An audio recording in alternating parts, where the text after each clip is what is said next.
The surgical lamp pulsed above me like an accusation, its light too bright to see anything else. I lay strapped to the operating table like a specimen, silent, powerless, discarded. The beeping of the heart monitor was unnervingly steady, as if it didn't know I was seconds away from surrendering my body for someone who never called me Dad. Beyond the glass partition, my wife Margaret stood, impeccably dressed, her face unreadable as she watched what looked more like a business transaction than her husband being prepared for surgery. Her son Kyle, weak and gaunt, waited in the next room for my kidney. Margaret's voice still echoed in my head, sharp as a scalpel. "It's your obligation, Martin, he's family." But I wasn't her family. Not really. Not anymore. The nurse approached with the syringe. The anesthesia shimmered like betrayal in the vial. That's when the door burst open. A boy's voice, trembling but determined, sliced through the sterile air. "Grandpa, should I finally tell the truth about why he really needs your kidney, or do I keep the secret?" The room froze. I couldn't breathe. My heart didn't race, it sank, because the boy holding that cracked cell phone was my 9-year-old grandson, Eli. And in that moment I realized there was a secret, a terrible one they never wanted me to know. In Lancaster, Pennsylvania, everyone knew Martin Price. I was the janitor at Riverside High School for 23 years. Teachers smiled and thanked me for fixing the projector after hours.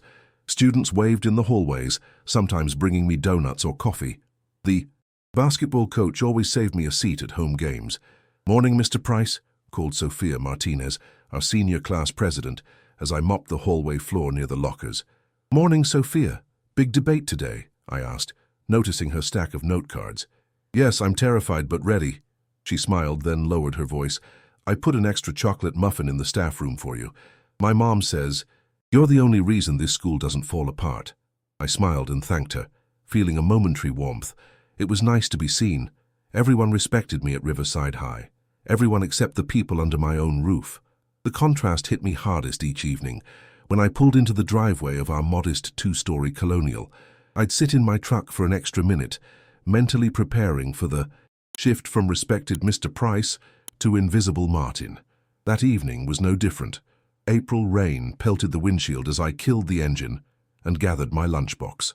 Through the living room window, I could see Margaret on the phone, pacing in her tailored pantsuit, likely concluding another successful day as the office manager at Lancaster Realty. I entered quietly, hanging my jacket on the hook by the door. Margaret glanced at me, raised a finger to signal she was busy, and turned her back. "Of course we'll close the Westfield property," she was saying, her voice carrying that brisk confidence she never used with me anymore. "The buyers are perfect. I'll have the paperwork tomorrow." I headed to the kitchen, already pulling ingredients for dinner. Tuesday was meatloaf night. Had been for 15 years. The basement door slammed and Kyle emerged. My 29-year-old stepson, unshaven and bleary-eyed despite it being 6:30 p.m. He'd been 8 when Margaret and I married. For years I'd tried to be the father figure he needed, attending his baseball games, helping with science projects, teaching him to drive. Now he barely acknowledged me. "There's no more Red Bull," he muttered, rummaging through the refrigerator. "I'll pick some up tomorrow," I replied, dicing onions. "How are you feeling today? Any luck with those job applications?" Kyle snorted. "Why? So you can lecture me about responsibility again?" "I wasn't—" "Save it." He grabbed an apple and disappeared back into the basement, his domain since moving back home after college 3 years ago, ostensibly to find himself. Margaret ended her call and entered the kitchen, checking her watch. "Is Eli back from soccer practice yet?" "I'm picking him up at 7, I said, mixing breadcrumbs into the ground beef. "Coach Jenkins called. Practice is running late." Margaret nodded distractedly. "I'm having dinner with the Brokers Association tonight. Don't wait up." She didn't ask about my day. Didn't notice I'd fixed the kitchen faucet that had been dripping for weeks. Didn't thank me for handling Eli's schedule. Our grandson had lived with us since Kyle's brief marriage to Ashley fell apart 5 years ago. Ashley had moved to Colorado with her new boyfriend, leaving Kyle with primary custody, though it was me who attended parent-teacher conferences and made Eli's lunches. "You're making meatloaf again?" Margaret sighed, frowning at my preparations. "Couldn't you try something different occasionally?" Before I could answer, she'd already left the room to change. I stood alone in the kitchen, hands deep in raw meat, wondering when I'd become so utterly invisible in my own home. At 6:45, I washed my hands, put the meatloaf in the oven, and drove to the community center. Eli was waiting on the bench.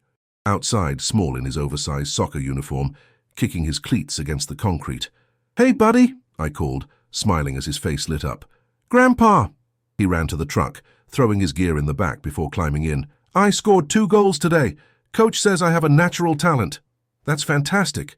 I reached over to ruffle his hair, this 9-year-old who somehow saw me when no one else did. "I'm sorry I couldn't watch. Next time for sure." "It's okay." He buckled his seatbelt. Dad didn't come either. Again. The resignation in his voice made my chest ache. "Your dad's been feeling a bit under the weather lately." "He's always under the weather," Eli replied, suddenly wise beyond his years. "Or under the basement, or under the influence." I glanced sharply at him. "Where did you hear that phrase?" "Grandma says it when she thinks I'm not listening." He looked out the window. "Is Dad sick for real this time?" I hesitated. Kyle had been looking increasingly pale and tired lately, but he refused to see a doctor despite Margaret's insistence. "I'm not sure, buddy, but let's not worry about that tonight. How about we have some meatloaf and then work on that science project?" Eli's face brightened. "The one about how bridges stay up? You promised you'd help me build a model. And I always keep my promises, don't I?" I winked at him as we pulled into the driveway. Later that night, after Eli was asleep and the kitchen was clean, I sat alone on the back porch. The rain had stopped, leaving everything damp and fresh. I could hear the television blaring from the basement. Kyle was still awake. Margaret hadn't returned yet. I nursed a cup of tea, wondering when exactly my life had become this hollow routine. I'd married Margaret after my first wife, Joanna, died suddenly from an aneurysm. Brandon, my son with Joanna, had been 15 then, angry and hurting. He'd never warmed to Margaret or Kyle, and after high school he'd moved to Seattle, calling only on holidays and my birthday. 21 years with Margaret, and sometimes I felt like we were strangers sharing a mortgage. There had been love once, real, passionate love. I could still remember how she used to laugh at my terrible jokes, how she'd leave little notes in my lunchbox, how proud she'd been to introduce me to her friends. When had that changed?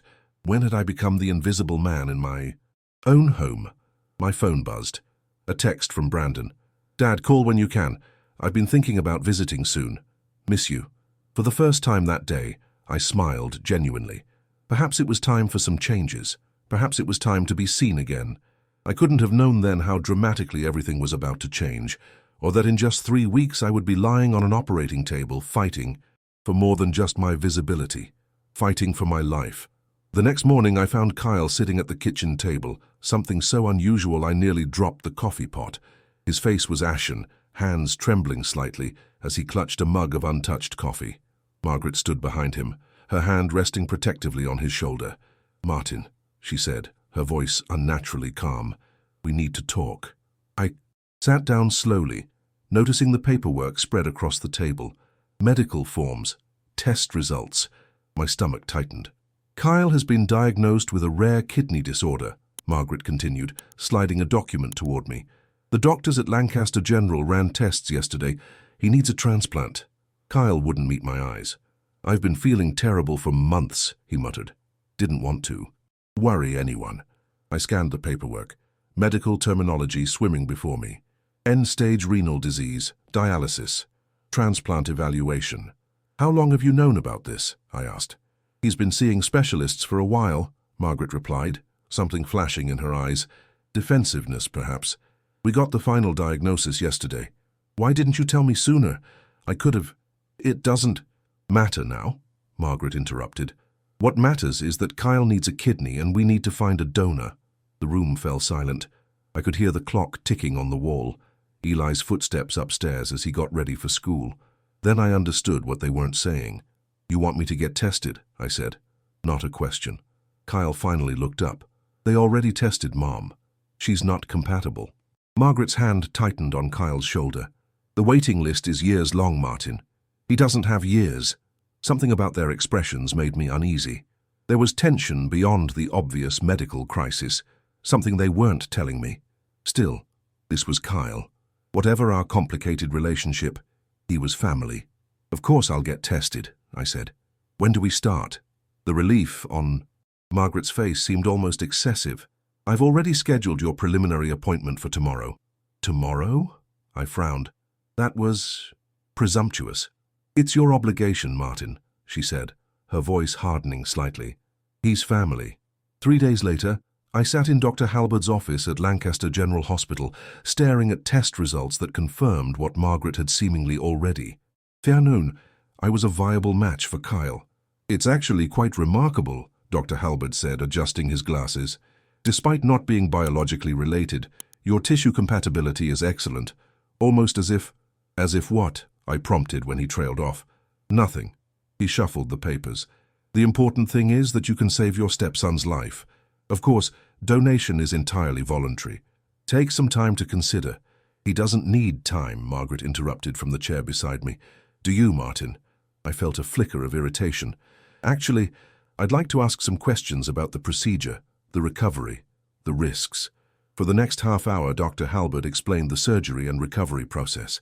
6 weeks before I could return to work. Potential complications. Lifestyle. Changes. Throughout his explanation, Margaret checked her phone repeatedly as if the details were irrelevant. I understand this is a lot to process, Dr. Halbert said finally. Why don't you take this information home? Discuss it with your family. We've already discussed it, Margaret said before I could respond. Haven't we, Martin? On the drive home, I tried to process everything. You seem very certain about all this, I said carefully. It's the right thing to do, Margaret replied, staring straight ahead. Kyle needs this. The family needs this. It's a major surgery, Margaret. I'd like to talk to Brandon about it at least. And what about work? 6 weeks this is life or death. Her voice was cold. Are you really weighing your job against Kyle's life? I fell silent, gripping the steering wheel tighter. Something still felt off about the whole situation. The speed of it all, Margaret's insistence, the strange medications listed in Kyle's chart that Dr. Halbert hadn't mentioned. When we got home, Kyle was playing video games with Eli in the living room, another rarity. He looked up as we entered, question in his eyes. Martin's a match, Margaret announced. We can schedule the surgery for next month. Relief washed over Kyle's face. Thank you, he said, the first sincere words he'd directed at me in years. I know we haven't always. Thank you. Eli looked between us, confusion evident. Surgery? Is Grandpa sick too? No, buddy, I said, kneeling beside him. Your dad needs a new kidney to feel better, and it turns out I can give him one of mine. Eli's eyes widened. They're going to cut you open and take parts out? It's a very safe procedure, Margaret interjected. Your grandfather will be fine. But Eli didn't look convinced. As Margaret guided Kyle into the kitchen to call relatives with the good news, Eli tugged my sleeve. Grandpa, he whispered, if someone hurts another person with medicine, but says it's to help, is it still wrong? The question hit me like a physical blow. Why would you ask that, Eli? He glanced toward the kitchen, then shook his head. Nothing, just something we talked about in school. Before I could press further, the doorbell rang. I opened it to find Brandon standing on the porch, suitcase in hand, his smile fading as he saw my expression. Dad, what's wrong? For the first time in weeks, I felt tears threatening. My son was here, my actual biological son who called me Dad without hesitation, who saw me. Brandon, I managed. You didn't tell me you were coming today. He shrugged, stepping inside. Wanted to surprise you. Looks like I picked a hell of a time. From the kitchen, Margaret's voice carried, We'll schedule the surgery for the 15th. Martin's already agreed. Brandon raised an eyebrow. Surgery? And suddenly I wasn't sure what I'd agreed to at all. Brandon's arrival changed something in the house. The air felt different, charged with questions no one was asking aloud. Margaret was noticeably irritated by his presence, her tight smiles failing to mask her discomfort as he settled into the guest room. How long are you planning to stay? She asked over. Dinner that evening, her fork stabbing at her salad with unnecessary force. Not sure yet, Brandon replied easily, though his eyes remained watchful. I've got some remote work I can do from here. Thought I'd spend time with Dad before his surgery. The hesitation was slight but unmistakable. Kyle ate silently, his gaze fixed on his plate. Eli, meanwhile, seemed delighted by his uncle's presence, peppering him with questions about Seattle and his job designing video games. Later that night, Brandon cornered me in the garage where I was fixing Eli's bicycle chain. Dad, what's this really about? He asked, leaning against my workbench. You're giving Kyle a kidney just like that. I sighed, wiping grease from my hands. He's sick, Brandon. What would you have me do? I'd have... You ask more questions. His voice lowered. Something feels off. Margaret had all those medical forms ready way too fast. And Kyle, have you noticed he only looks sick when Margaret's watching? That's not fair, I protested, though doubt had already taken root in my mind. The doctors confirmed his condition. Brandon crossed his arms. Which doctors? At which hospital? Have you seen the original diagnosis? I opened my mouth to answer, then closed it again. I'd seen test results, yes, but they'd been presented by Margaret, already highlighted and interpreted. Dr. Halberd had seemed to accept them without question. Look, Brandon continued, softer now, I'm not saying Kyle isn't sick, but this whole situation feels rushed. And that medication list I saw on the kitchen table, I looked up some of those drugs. They're experimental, Dad. Clinical trial stuff. A chill ran through me. What are you suggesting? I don't know yet, but promise me you won't sign anything else until we figure this out. I nodded slowly, the bicycle chain forgotten in my hands. The next morning I found Eli sitting alone on the back porch, knees drawn to his chest, watching the birds at the feeder I'd built last summer. Hey, buddy, I said, settling beside him. You're up early. He nodded, not looking at me. Dad and Grandma were fighting. About what? Eli shrugged. About the medicine and the money. And about you. My chest tightened. What about me? Dad said he didn't want to do it this way. Grandma said it was too late to back out, that... He hesitated, picking at a loose thread on his pajama pants. That you wouldn't find out anyway. Find out what, Eli? His eyes finally met mine, filled with confusion and worry. I don't know exactly, but I heard Grandma on the phone with someone yesterday. She said, the transplant gets us the data. With that we're done, the investment comes next. What does that mean, Grandpa? The question hung in the air between us, unanswerable. Before I could formulate a response, the sliding glass door opened and Margaret stepped onto the porch. Eli, go get dressed. Your father needs to rest and you're being too noisy out here. Her voice was honey-sweet, but her eyes were hard when they turned to me. Martin, we need to finalize the surgical consent forms today. Dr. Halberd is expecting us at 11. I nodded, watching. Eli reluctantly trudged inside. I'll be ready. But I wasn't ready, not really. As we drove to the hospital, Margaret chatting about how the church group had organized a meal train for Kyle's recovery, my mind raced with questions. What data? What investment? What wasn't I supposed to find out? Dr. Halberd's office was unusually crowded that morning. Besides the doctor himself, there was a woman I hadn't seen before, introduced as Dr. Lena Winters, a specialist consulting on Kyle's case. Her handshake was brief, her smile professional but distant. We're so grateful for your generosity, Mr. Price, she said, sliding a stack of forms across the desk. These are standard consent documents, just your signature on each flagged page. I picked up the first form, reading carefully this time. Most of it was indeed standard medical language, but buried in the middle was a paragraph that made my blood run cold. Participant agrees that tissue, blood samples, and medical data may be used for research purposes, including pharmaceutical trials currently in development under Protocol X227. What's Protocol X227? I asked, looking up. Dr. Winters and Dr. Halberd exchanged glances. Margaret's hand clamped onto my arm. It's just standard research language, she said dismissively. All hospitals do this now, right, Doctor? Essentially, yes, Dr. Halberd nodded, though he wouldn't meet my eyes. It allows us to use anonymized data to improve treatments for future patients. Something wasn't right. I set down the pen. I'd like to take these home and review them more thoroughly. Martin, Margaret's voice had an edge I rarely heard in public. We discussed this. Kyle's condition is deteriorating.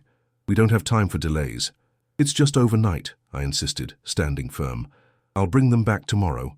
Dr. Winters smiled thinly. Of course, Mr. Price. Patient consent is paramount. However, I should note that the surgical schedule is extremely tight. If we don't confirm by tomorrow, the next available date would be 6 weeks out. Margaret's grip on my arm tightened painfully. Martin, please. Torn between mounting suspicion and genuine concern for Kyle, I reluctantly sat back down. Can you at least explain the protocol in plain English? What exactly am I agreeing to? For the next 20 minutes, Dr. Winters explained the standard research component in terms that somehow managed to be simultaneously technical and vague. Through it all, Margaret nodded as if everything made perfect sense, occasionally shooting me warning glances. Finally, feeling cornered, I signed. But I took copies of everything, determined to have Brandon look them over. That evening the house was eerily quiet. Kyle stayed in his room, claiming fatigue. Margaret worked late. Brandon was meeting an old friend for dinner. Only Eli and I sat at the kitchen table, working on his math homework. "Grandpa," he said suddenly, closing his textbook, "I think there's something you should see." From his pocket, he pulled out an old cracked cell phone I didn't recognize. "Where did you get that?" "It was Dad's old phone. He gave it to me to play games, but..." He bit his lip. "I found stuff. Voice recordings. I think they're about you." My hands trembled slightly as I took the phone. "Eli, it's not right to snoop through other people's things." "I know." His eyes welled up. "But I'm scared, Grandpa. I don't want them to hurt you." I stared at the device in my hand, torn between propriety and growing fear. Before I could decide what to do, the front door opened, Brandon returning early. Seeing our serious faces, he frowned. "What's going on?" I hesitated, then held up the phone. "Eli found something." Brandon's expression grew grim. "Let's hear it." We huddled around the kitchen table as I navigated to the voice recordings. There were dozens, dating back months. I pressed play on the most recent, dated just 2 weeks ago. Margaret's voice emerged, crystal clear. "We just need the transplant done. The data from a genetically unrelated match helps prove the drug's efficacy. Once the results hit the lab, the approval money's guaranteed." A male voice, not Kyle's, responded, "And Price has no idea?" "None. He thinks he's being a hero." Margaret's laugh was cold, unfamiliar. Kyle was hesitant, but the money convinced him. 20 million in funding once the trial succeeds, 5 million for us directly. And the side effects? A pause. Manageable risk. The donor might experience complications, but the consent forms protect us legally. Brandon's face had gone white. "Dad, they're using you as a guinea pig." I felt numb, detached, as if watching someone else's life unravel. "The transplant is real, though. Kyle does need it, right?" "Maybe," Brandon said grimly. "Or maybe they've been making him sick on purpose." That night I couldn't sleep. The recordings played on repeat in my mind, along with Eli's worried face and Brandon's outrage. I thought about the 21 years I'd given to this marriage, the love I'd poured into raising Kyle, the quiet dignity with which I'd accepted my place as the invisible man in my own home. And for what? To be used, discarded, experimented on? Dawn was breaking when I made my decision. I wouldn't confront Margaret. Not yet. First, I needed proof, and I knew exactly where to start looking. The next morning, I called in sick to work for the first time in 5 years. As soon as Margaret left for the office and Kyle retreated to the basement, I began my search. Brandon had taken Eli to school, promising to return with a lawyer friend who specialized in medical fraud. I started in Margaret's home office, methodically going through her filing cabinet. Most of it was standard household paperwork, tax returns, insurance policies, utility bills. But in the back of the bottom drawer, hidden beneath old Christmas cards, I found a leather portfolio I'd never seen before. Inside were documents with the letterhead of Nexus Pharmaceuticals, meeting minutes, confidential memos, and most disturbingly, a detailed protocol for something called Operation Kidney Match. My hands shook as I read the clinical, detached language outlining what was essentially a conspiracy. Nexus needed real-world data on their experimental anti-rejection drug, XR27. Traditional clinical trials had stalled due to insufficient volunteers and ethical concerns about side effects. Their solution? Identify potential transplant pairs outside the normal hospital system, facilitate organic matches, and collect the data while both donor and recipient remained unaware they were part of a trial. The document even outlined the target profile for ideal test subjects: donors with minimal family, connections beyond the recipient, limited medical knowledge, strong sense of obligation, financial dependence on family structure preferred. They had profiled me, targeted me, used my sense of duty against me. Worse, several pages detailed the conditioning protocol for recipients, a carefully managed program of specific medications to create symptoms mimicking end-stage renal disease while minimizing permanent damage. Kyle's signature was at the bottom of a consent form, alongside a staggering figure, $750,000 upon successful completion of his role. My stepson had agreed to pretend he was dying, to actually take drugs that made him sick, for money, and Margaret had orchestrated all of it. I was photographing the documents with my phone when I heard the front door open. Quickly, I returned everything to its place and slipped out of the office, heart hammering in my chest.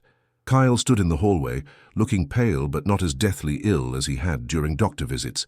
He startled when he saw me. "I thought you were at work," he said, suspicious. "Took a sick day." I studied him, seeing him clearly perhaps for the first time in years. "How are you feeling, Kyle?" He shifted, uncomfortably. "Fine, I mean not great, the usual." "The usual?" I pressed. "Which is what exactly? What are your symptoms?" "You know what they are," he muttered, trying to move past me toward the kitchen. "Fatigue, nausea, the kidney stuff." I blocked his path. "Funny how your symptoms seem worse when Margaret's around, almost like a performance." His eyes widened slightly before narrowing. "What are you talking about?" "Operation Kidney Match," I said quietly. "XR27 trials, Nexus Pharmaceuticals. Ring any bells?" The color drained from his face. "You don't know what you're talking about." "I think I do. I found the documents, Kyle. I know what you and your mother are doing." My voice remained steady, though inside I was shaking with rage and hurt. "How much are they paying you to poison yourself? To set me up as a lab rat?" He glanced toward the front door, then the stairs, looking for escape. Finding none, his posture suddenly changed, straightened, strengthened. The facade of illness dropped away. "It wasn't my idea," he said finally, his voice stronger than it had been in months. "Mom approached me, said it was a chance to make real money, not just the scraps I get from odd jobs. By experimenting on me, on your stepfather." Kyle had the decency to look ashamed, but only briefly. "You're not my father. You never were." The words stung, but less than they might have once. "I never claimed to be, but I loved you, Kyle. I showed up for you. I tried." "Tried," he scoffed. "You were just Mom's boring second choice, the reliable janitor who wouldn't challenge her, who'd just go along with things. Like giving you my kidney without asking questions?" His gaze dropped. "It's not like you'd die or anything, probably." "Probably?" I echoed, ice forming in my veins. "What does that mean?" Kyle shrugged, but wouldn't meet my eyes. "The drug they're testing, there are some risks for the donor, nothing serious, just complications." "What kind of complications?" When he didn't answer, I grabbed his shoulders, forcing him to look at me. "What kind of complications, Kyle?" "Organ rejection, but accelerated," he whispered. "They need to prove the drug works against aggressive rejection, so they enhance the likelihood." I released him, stepping back as the full horror dawned on me. "They're planning to make my body reject the kidney. Transplant on purpose to test their drug's effectiveness." "But they'd treat it," Kyle said quickly, as if that made it better. "That's the whole point. You'd just be sick for a while, then recover. Probably." That word again. Probably. As in, I might not recover at all. "Does Eli know any of this?" I asked, my voice dangerously quiet. Kyle looked genuinely confused. "Eli? He's 9. Of course. Not." "Then why did he give me your old phone? The one with the recordings?" Something flickered across Kyle's face. Surprise, then calculation. "What recordings?" "Of Margaret discussing the trial with someone from Nexus. About the money. About me being expendable." Kyle swore under his breath. "She must have used my phone for those calls. I gave it to Eli months ago." The front door opened again, and Brandon entered with a sharp-looking woman in a business suit. "Dad, this is Amara Okafor. She's the lawyer I told you about." Kyle backed away, panic in his eyes. "I don't know what Martin's been telling you, but he's confused. The stress of the upcoming surgery." "Save it," Brandon cut him off. "We've heard the recordings. We've seen the documents. We know what you and Margaret are doing."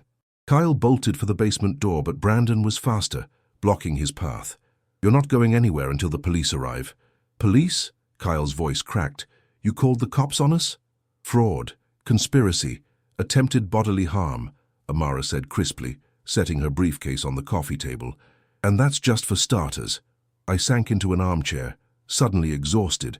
Everything I'd built, my marriage, my home, my life with Margaret, it had all been a lie. Or if not a lie from the beginning, it had twisted into something unrecognizable.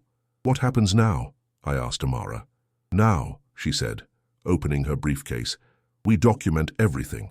Then we go to the hospital and stop this procedure before it's too late. And then, her eyes softened slightly, you start rebuilding, Mr. Price. Rebuilding. The word echoed in my mind as Brandon placed a protective hand on my shoulder. Could you rebuild a life from ashes? From betrayal so complete it rewrote your past as well as your future? I didn't know. But as the police cruiser pulled up outside and Kyle slumped in defeat on the stairs, I knew one thing with absolute certainty. I would never be invisible again. 2 days passed in a whirlwind. Police officers came and went from our house, collecting evidence, taking statements. Margaret was arrested at her office, the shock on her face when officers appeared visible even on the evening news. Kyle was taken into custody at the house, his expression blank as they led him away in handcuffs. Dr. Halbert and Dr. Winters were both suspended pending investigation. Nexus. Pharmaceutical stock plummeted as news of the scandal broke. Brandon stayed by my side through it all, his quiet strength keeping me grounded when I felt like I might float away on waves of disbelief. But despite all the evidence, the recordings, the documents, Kyle's partial confession, I still had to hear it directly from Margaret. I needed to look into the eyes of the woman I'd loved for 21 years and understand how she could have done this. You don't have to do this, Brandon said as we pulled into the county jail parking lot. No one would blame you for walking away. I shook my head. I need to know why. The visitation room was stark, institutional. Margaret sat across the table, still wearing her tailored blazer, though it looked rumpled now, her makeup faded. For a moment, she looked like the woman I'd married, vulnerable, human. Then her eyes hardened. I'm only talking to you because my lawyer says cooperation might help my case, she said without preamble. I nodded slowly. How long? How long what? How long have you been planning to use me as a lab rat? How long has our marriage been a cover for this? Margaret sighed, impatient. It wasn't like that. The opportunity with Nexus came up last year. Kyle's financial situation was dire, you know that. He needed a way out. So you decided to poison him and harvest my kidney. That was your solution. Don't be so dramatic, Martin. Her voice was cold. The medication regime was carefully calculated. Kyle was never in real danger, and the transplant would have been successful, except for the enhanced rejection part, I said quietly, where my body would have attacked the transplanted kidney because of your experimental drug. What were the survival statistics on that, Margaret? Did you even check? She looked away. There was some risk, but the compensation, was it worth it? I interrupted, leaning forward. Was the money worth 21 years of marriage? Worth Eli's childhood? Worth my life? For just a moment something flickered across her face. Regret, perhaps, or simply calculation. You never understood ambition, Martin. You were content being a janitor, living paycheck to paycheck. I wanted more. And you couldn't just divorce me? You had to try to kill me instead? No one said anything about killing you, she snapped. The complications were a possibility, not a certainty. I sat back, studying her, this stranger wearing my wife's face. Did you ever love me at all? Margaret hesitated. For the first time, she seemed genuinely conflicted. In the beginning, yes. You were kind, stable. After my disaster with Kyle's father, you were safe. Until I wasn't useful anymore. Until a better opportunity came along, she corrected, as if this were a simple business decision. It wasn't personal, Martin. I almost laughed. Not personal. You were planning to cut me open and experiment on me. How much more personal could it get? The guard signaled that our time was almost up. I stood, suddenly exhausted by the weight of all that had been lost. One last question, I said. Did you think about what would happen to Eli if something went wrong? Margaret's composure finally cracked. Eli wasn't supposed to know anything. He wasn't supposed to find that phone. That's not what I asked. My voice hardened. If I had died from these complications, what would have happened to our grandson? Kyle would have taken care of him. The same Kyle who couldn't take care of himself? Who agreed to poison himself for money? I shook my head in disgust. You didn't think it through, or you didn't care. As I turned to leave, Margaret called after me. What happens now, Martin? I paused at the door. Now? Now I rebuild. Without you. Outside, Brandon was waiting, his face concerned. How did it go? About as well as could be expected, I sighed. She's sorry she got caught, not sorry for what she did. We drove in silence for a while, the Pennsylvania countryside rolling past. Finally, Brandon spoke. The DA called while you were inside. They want you at the hospital tomorrow for a supervised meeting with Dr. Halberd. They think he's ready to testify against Nexus in exchange for leniency. I nodded, my stomach knotting at the thought of returning to that hospital. Will they want me in the operating room? To recreate the scene? Dad, you don't have to. I'll do it, I said quietly. Whatever helps put this nightmare behind us. That night, I sat with Eli on the back porch swing, the same one I'd built when he first came to live with us. The stars were bright overhead, crickets chirping in the yard. He leaned against my side, smaller suddenly, as if the events of the past days had shrunk him. What happens to Dad? And Grandma now? He asked finally. I chose my words carefully. They made some very bad choices, buddy.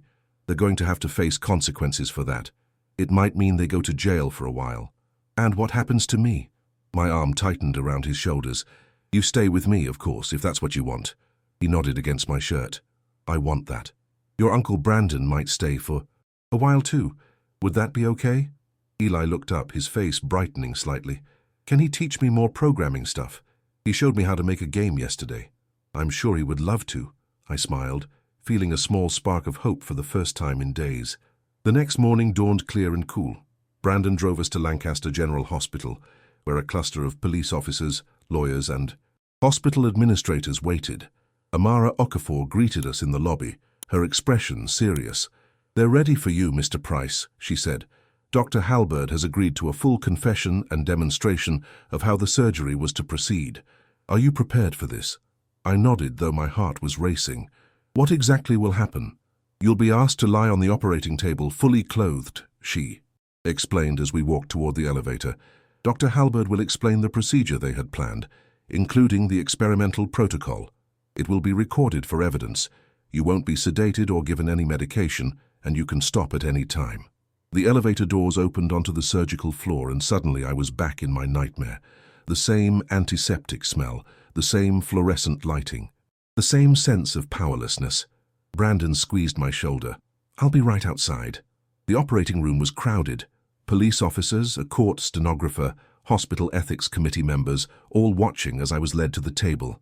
Dr. Halberd stood to the side, looking haggard and ashamed, a far cry from the confident surgeon I'd met before. Lie back, please, Mr. Price, Detective Morales instructed gently. Just like you were positioned that day. I climbed onto the table, the paper crinkling beneath me. The overhead surgical light blazed down, just as it had before. I could feel my pulse pounding in my ears. Now, Dr. Halberd, the detective continued, please walk us through exactly what was planned for this patient. As the doctor began to speak, describing in clinical terms how they would have harvested my kidney while deliberately introducing compounds to ensure rejection, I closed my eyes. This was the final scene of my old life. After today, I would never return to this hospital, never again be the invisible man who went along with things. I would be seen. The courtroom was packed on the day of Margaret and Kyle's arraignment. News vans lined the street outside. The Lancaster County Courthouse, reporters jostling for position. The case had exploded into a national scandal, with investigative journalists uncovering at least 3 other kidney match operations across the country. I sat in the front row between Brandon and Eli, who had insisted on being present despite my concerns about exposing him to more trauma. I need to see it, he'd said with a maturity that broke my heart. I need to know they can't hurt you anymore. When the bailiff called for all to rise, I stood on legs that felt surprisingly steady. Margaret and Kyle entered from separate doors, both in orange jumpsuits, both avoiding my gaze. Margaret's normally perfect hair hung limp around her face. Kyle looked lost, younger somehow. Docket number 2025 CR 7842, Commonwealth of Pennsylvania versus Margaret Price and Kyle Jennings, the clerk announced. Charges include conspiracy to commit assault, medical fraud, experimental drug violations, and attempted aggravated assault. The judge, a stern-faced woman with silver hair, peered over her glasses. How do the defendants plead? Margaret's lawyer stepped forward. Not guilty, Your Honor. Kyle's lawyer hesitated, then said, My client wishes to enter a guilty plea, Your Honor, with the hope of cooperating with the prosecution. A murmur ran through the courtroom. Margaret's head whipped around to stare at her son, disbelief etched on her face. It was the first genuine emotion I'd seen from her since this nightmare began. The hearing continued, but I barely registered the words. Kyle had turned against his mother. The family they'd weaponized against me was fracturing from within. Outside afterward, Amara intercepted us before the press could approach. Kyle's cooperation is a significant development, she explained as she guided us toward her car. He's offered details about Nexus Pharmaceuticals' entire operation, including names of executives who authorized the program. What does this mean for their sentences? I asked. Margaret is looking at 10 to 15 years if convicted. Kyle might get 5 to 7 with his cooperation, possibly less. She glanced at Eli, then back at me. There's something else. Kyle is requesting a meeting with you. He says he wants to apologize. I felt Eli tense beside me. You don't have to see him, Grandpa. I squeezed his shoulder. I'll think about it. The next few weeks passed in a blur of legal meetings and life adjustments. Brandon extended his stay indefinitely, working remotely from my house. We converted Kyle's basement into a proper office for him, removing all traces of my stepson's presence. It was strangely therapeutic, like excising a cancer. Riverside High granted me compassionate leave, with the principal insisting I take all the time I needed. Students and teachers sent cards, casseroles appeared on the porch, and Coach Williams organized a meal train. The community I'd served silently for decades stepped up to support me in ways I'd never imagined. Through it all, Eli remained my constant, his resilience astounding. He returned to soccer, joined a coding club Brandon found for him, and even started seeing a therapist who specialized in children who'd witnessed family trauma. Dr. Martinez says I have moral courage, he told me one evening as we walked the dog we'd adopted from the shelter, a gentle lab mix named Scout. She says not many kids would have done what I did. She's right, I replied, my throat tight with pride and regret. I'm sorry you had to be the brave one, Eli. That should have been my job. You were brave too, Grandpa, he insisted. You just didn't know you needed to be. 30 days after the failed surgery, I finally agreed to meet with Kyle. The prison visiting room was different from the county jail. Harsher, more institutional. Kyle sat across from me in his uniform, hands folded on the table, nails bitten to the quick. Thank you for coming, he said, his voice rough. I didn't think you would. I studied him without speaking. The anger I'd expected to feel had faded, replaced by something more complex, a mixture of pity and detachment, as if looking at a stranger who merely resembled someone I once knew. Why did you ask to see me? I said finally. Kyle swallowed hard. I wanted to say I'm sorry. I know it doesn't fix anything, but I need you to know that I regret what we did, what I did. Why now? Why not before I was on the operating table? I was going to back out, he said, eyes downcast. That morning, I told Mom I couldn't go through with it. She said it was too late, that backing out would just make everything worse, that no one would believe us anyway. I wasn't sure I believed him now. And Eli, did you think about what this would do to him? Kyle's eyes filled with tears. I convinced myself he'd be okay, that we'd take care of him, that the money would make everything better. He wiped his face with his sleeve. It was stupid, selfish. I was so focused on the money and what it could do for me that I didn't think about what really mattered. Which is what, Kyle? Family, he whispered. Real family, not the kind that uses each other, the kind that protects each other, like you always tried to do for me, like Eli did for you. I let his words hang in the air between us, unwilling to offer absolution too easily. What happens when you get out? What kind of father will you be to Eli then? Kyle looked up, surprise flashing across his face. You'd let me see him? That depends on you, I said carefully, on whether you become someone worthy of being in his life. I want to be, he said with unexpected conviction. I've been talking to the prison counselor about addiction programs, education options. I want to get my life together. For real this time. I nodded, not promising anything. Time will tell. As I stood to leave, Kyle called after me. Martin, is he okay? Eli? I paused, thinking of Eli's laughter the night before as he and Brandon built an elaborate Lego fortress. He's resilient, he'll be fine. Outside, Brandon was waiting in the parking lot. How was it? He asked as I climbed into the passenger seat. Surprisingly, not awful. I gazed out at the prison walls. I think he might actually be sorry. People can change, Brandon said cautiously. Not Margaret. I think she's a lost cause, but Kyle? Maybe. We drove in companionable silence for a while. Then Brandon cleared his throat. So I've been thinking about staying, not just for a few months, maybe permanently. I turned to him, surprised. What about your job in Seattle? I can work remotely indefinitely. My boss already approved it. He glanced at me. Eli needs stability, and you shouldn't have to do this alone. Emotion welled up, threatening to overflow. My son, my real son, was choosing to stay, choosing family over convenience, choosing me. I'd like that, I managed. If you're sure. I'm sure, he said firmly.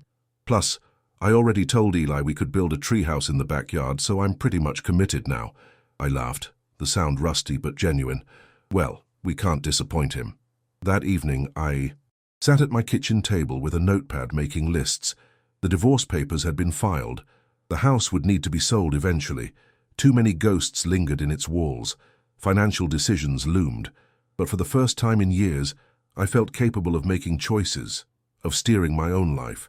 My phone buzzed with a text from Sophia Martinez, the high school senior who'd brought me muffins. Mr. Price, the debate team won regionals. We miss you at school. Come back soon. I smiled and typed a reply. Congratulations. I'll be back soon. Save me a muffin. Brandon came in from the backyard where he and Eli had been measuring for the treehouse. Dad, do we have any graph paper? Eli wants to draw up proper blueprints. Check the desk in the study, I said, and tell the architect that dinner's in 30 minutes. As Brandon left, I gazed around the kitchen, this space that had been mine but not mine for so long. Soon it would belong to someone else.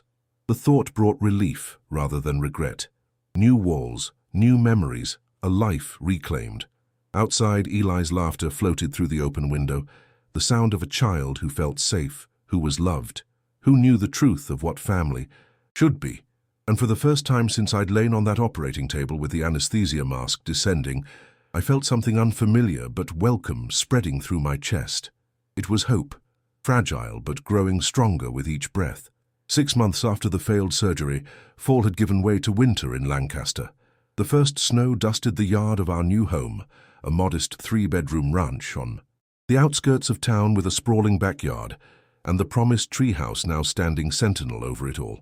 Eli had helped design every aspect, from the rope ladder to the secret trapdoor, his architectural ambitions growing with each planning session. I stood at the kitchen window watching him and Brandon engage in an enthusiastic snowball fight, their laughter visible in puffs of condensation. Inside, the aroma of homemade chili simmered on the stove, not because it was Tuesday or because anyone expected it, but simply because I wanted to make it. The doorbell rang, interrupting my thoughts. I wiped my hands and went to answer it, finding Amara Okafor on the doorstep, elegant even in her heavy winter coat. Martin? She smiled. May I come in? I have news. In the living room. She refused coffee but accepted a seat near the fireplace Brandon had insisted on building himself, though his carpentry skills had necessitated a professional's discreet assistance afterward. The Nexus Pharmaceuticals case is officially closed, she said, removing a folder from her briefcase. The plea deals have been finalized. I thought you'd want to know the outcomes directly from me. I nodded, bracing myself.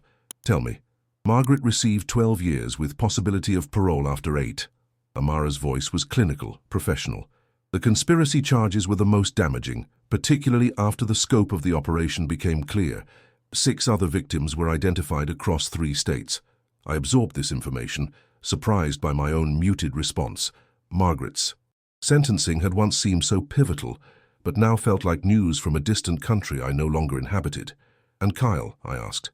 5 years, eligible for parole in 3, with mandatory rehabilitation and community service. Her expression softened slightly. His full cooperation was instrumental in bringing down the entire operation.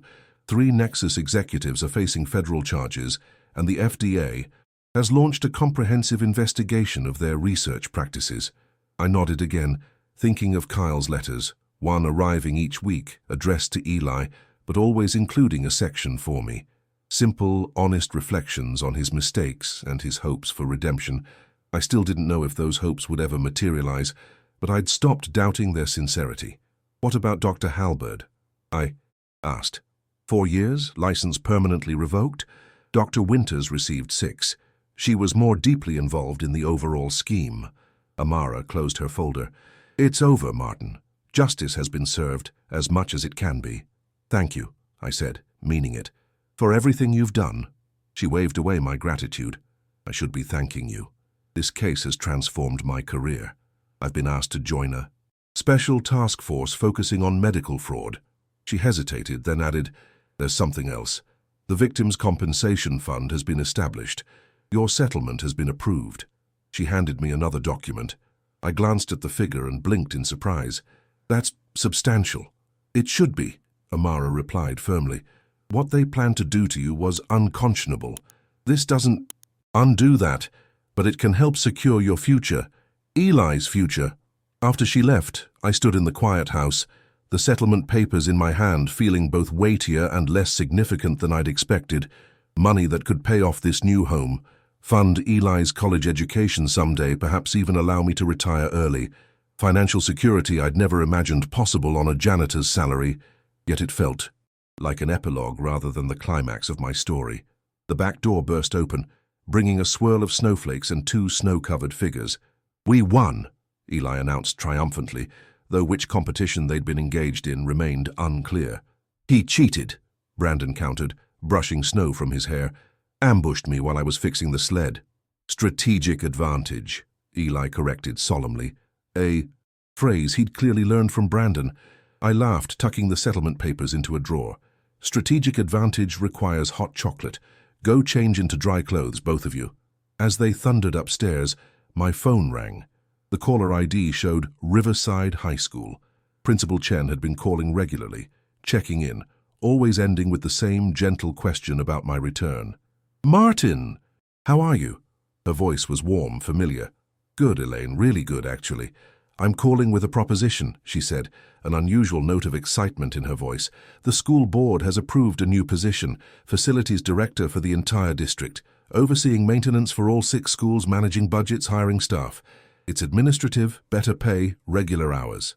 I blinked, taken aback. And you're telling me because I recommended you, of course. The board approved it unanimously. Everyone knows what you've been through, Martin, and everyone's seen how you've kept this place running for years without proper recognition. I sat down, overwhelmed. I don't know what to say. Say you'll consider it, Elaine replied. You have experience, integrity, and you know these buildings better than anyone. Plus, her voice softened, regular hours would be good for Eli, wouldn't they? After we hung up, I sat in the quiet house, possibilities expanding before me.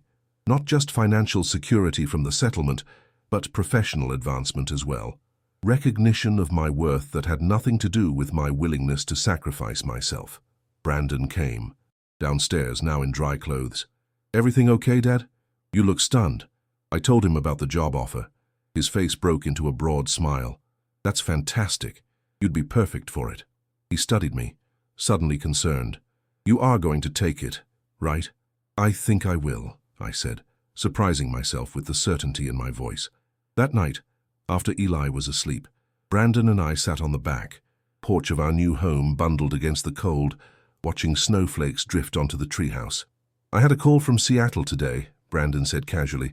They're offering me a promotion, team lead for the entire Pacific Northwest Division. My heart sank. That's wonderful. Congratulations. I tried to keep my voice steady. When would you need to move back? Brandon turned to me, surprised. I'm not moving back. I turned it down. But your career, my career is fine, he interrupted gently. I can lead my team remotely. Some things are more important than a promotion. He gestured toward the house where Eli slept. This, us, the family we're rebuilding, that matters more. Something tightened in my chest. Gratitude, love, a sense of rightness I'd almost forgotten could exist. Are you sure? I'm sure, he said firmly. Plus, who would help you coach Eli's soccer team if I left? You're terrible at it. I laughed, shoving his shoulder lightly. I'm learning. Very slowly, he grinned, then grew serious again. You know, Dad, what happened to you was awful. But watching you these past months, rebuilding, standing up for yourself, putting yourself first sometimes, it's been inspiring. You're not the same man who almost gave his kidney away without question. I considered this, watching my breath form clouds in the cold air. No, I agreed. I'm not. We sat in companionable silence, father and son, while the snow continued to fall. covering our new world in a clean, bright blanket of possibility. 1 year to the day after I nearly lost my kidney and possibly my life, I stood in the administrative wing of Riverside High School, hanging the last frame on my office wall. Facilities Director Martin Price, the nameplate on my door read. Still strange to see, even after 3 months in the position. The frame held a simple pencil sketch Eli had drawn. Our family as he saw it, Brandon, himself, me, and Scout the dog, standing in front of our house with the treehouse. Prominent in the background. No Margaret, no Kyle, just the family we had chosen and built. A knock at my door interrupted my thoughts. "Mr. Price? Got a minute?" Sophia Martinez stood there, now a freshman at Lancaster Community College, but still volunteering at her alma mater. "For you?" "Always," I smiled, gesturing to the chair across from my desk.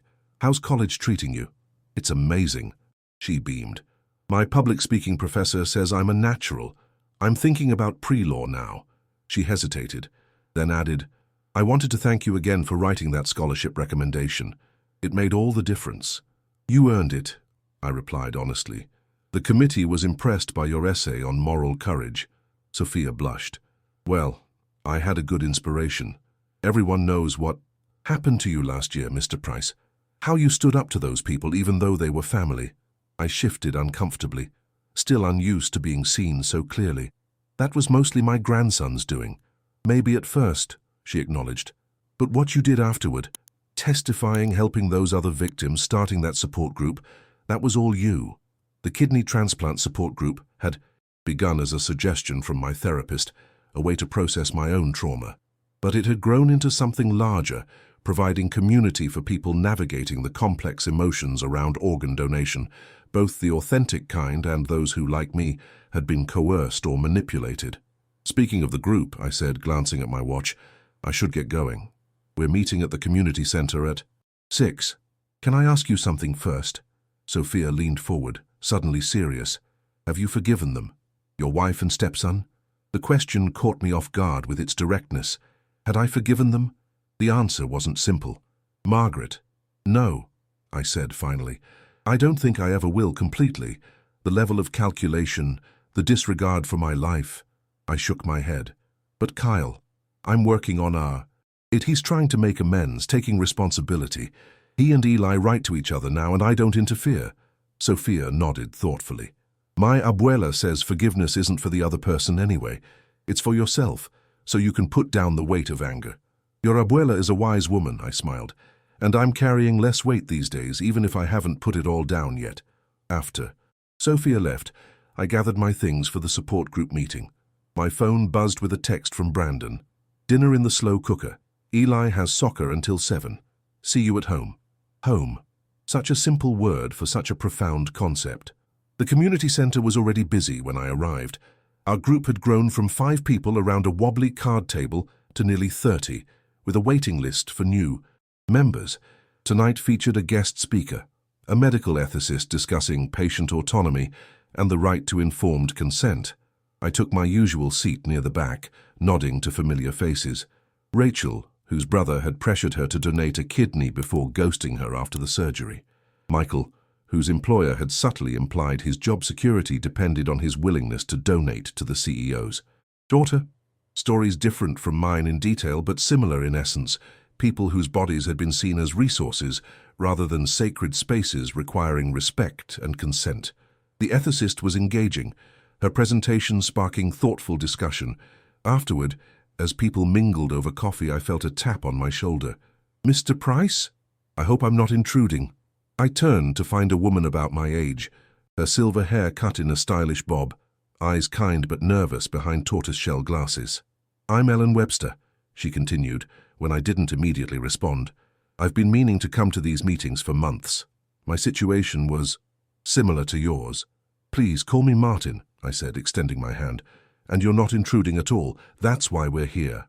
As Ellen shared her story, manipulative sister, a nephrology practice willing to overlook questionable consent, I found myself struck not just by the familiar patterns, but by her quiet dignity in reclaiming her autonomy. "Would you like to grab coffee sometime?" I heard myself asking when she finished. "Outside the group, I mean. I know a place with excellent scones." Ellen's smile lit up her face. I'd like that very much. Later that evening, I walked through my front door to the sound of laughter and music. Brandon and Eli were engaged in what appeared to be an elaborate cooking competition in the kitchen, flour dusting every surface, Scout watching hopefully for dropped ingredients. "Grandpa," Eli called, "you're just in time to judge. Uncle Brandon thinks his cookies are better than mine, but he used raisins, which is basically a crime against humanity." "A sophisticated palate appreciates raisins," Brandon defended, attempting and failing to look dignified with flour streaking his beard. I hung up my coat, smiling at the chaos. "I think this calls for a blind taste test, but first there's something I want to discuss with both of you." They exchanged glances, suddenly serious. I led them to the living room, where we sat on the comfortable, mismatched furniture we'd collected over the past year, each piece chosen for comfort rather than appearance. "I've been thinking about Kyle," I began carefully, watching Eli's expression. "His parole hearing is coming up next month. If he's released, he'll need somewhere to stay while he gets back on his feet." Brandon's eyebrows shot up. "You're not suggesting—" "Not here," I clarified quickly. "But I was thinking about the apartment above the garage. It would give him independence while allowing for some supervision." Eli looked thoughtful. "Would he be allowed to see me?" "That would be up to you, buddy," I said gently. "And it would start with supervised visits. Nothing would happen without your comfort and consent." "Like a kidney transplant should be," he said with the directness of a child who had learned harsh lessons too young. "Exactly like that," I agreed. "No pressure, no manipulation, just honest choices freely made." Brandon was studying me carefully. "Are you sure about this, Dad? After everything he did?" I considered the question, wanting my answer to be truthful. "I'm not sure of anything except that people can change if given the chance. Kyle seems to be trying, and part of my journey has been learning to set boundaries without building walls. Does that make sense?" Brandon nodded slowly. "It does. And for what it's worth, I support whatever you decide." Eli stood suddenly. "I think we should let him stay in the garage apartment, but only if he helps with the treehouse expansion. I've drawn up plans for a second level." I laughed, pulling him into a hug. Always the negotiator. That night, long after Eli was asleep and Brandon had retired to his room, I sat alone on the back porch. The March air held the promise of spring, though winter hadn't fully released its grip. The treehouse stood silhouetted against the starry sky, a testament to new beginnings built from the wreckage of the past. My phone buzzed with a text from Ellen. "Enjoyed meeting you tonight. Looking forward to those scones." I smiled, typing back. The pleasure was mine. "Tuesday, 2 p.m. at Lancaster Cafe." Her response came quickly. "It's a date. Good night, Martin." I looked up at the stars again, thinking about visibility. For most of my adult life, I had been invisible. To my wife, to Kyle, to myself in many ways. I had moved through the world like a ghost, present but unseen, helpful but unacknowledged. Now I was visible. To my son, who had returned to help rebuild our relationship. To my grandson, who saw me clearly enough to risk everything to save me. To my colleagues, who respected my expertise. To Ellen, who looked at me and saw not just a fellow survivor, but a man worth knowing. Most importantly, I was finally visible to myself. I recognized my own worth, my right to boundaries, my need for connection. I understood now that true generosity came from fullness, not emptiness, that I could only truly give when I wasn't depleting myself in the process. "Family isn't who demands from you," I whispered to the night sky. "It's who stands for you when no one else will." Eli had stood for me when it mattered most. Brandon had returned to stand beside me, and now I stood firmly for myself. The invisible man had finally stepped into the light and found it good.